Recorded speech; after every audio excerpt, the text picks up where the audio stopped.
കേരള പീസിലെ next sure shot current affairs Ditwah ചുഴലിക്കൊടുങ്കാറ്റ്. ബംഗാൾ ഉൾക്കടലിൽ ശ്രീലങ്കയ്ക്ക് സമീപം രൂപമെടുത്ത ചുഴലിക്കാറ്റാണ് ഡിറ്റ്വ.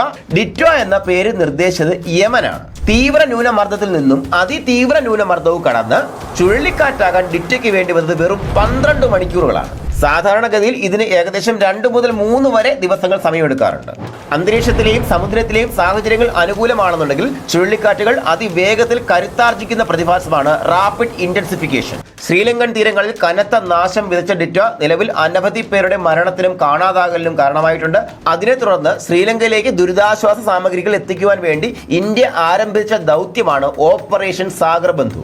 അപ്പോൾ ഓർക്കുക, 2025 നവംബറിൽ ബംഗാൾ ഉൾക്കടലിൽ നിന്നും ശ്രീലങ്കയിലേക്ക് വീശിയടിച്ച് അതിതീവ്രമായിട്ടുള്ള നാശനഷ്ടങ്ങൾ ഉണ്ടാക്കിയ കൊടുങ്കാറ്റ് ഡിറ്റ്വ കൊടുങ്കാറ്റിനോടനുബന്ധിച്ച് ശ്രീലങ്കയിലേക്ക് ദുരിതാശ്വാസ സാമഗ്രികൾ എത്തിക്കുന്നതിന് വേണ്ടിയിട്ട് ഇന്ത്യ ആവിഷ്കരിച്ച പദ്ധതി ഓപ്പറേഷൻ സാഗർ ബന്ധു അടുത്തിടെ മലാക്ക കടലിൽ രൂപം കൊള്ളുകയും ഇന്തോനേഷ്യയിലും തായ്ലൻഡിലും കനത്ത നാശനഷ്ടം ഉണ്ടാക്കിയ ചുഴലിക്കാറ്റ് യെൻസാർ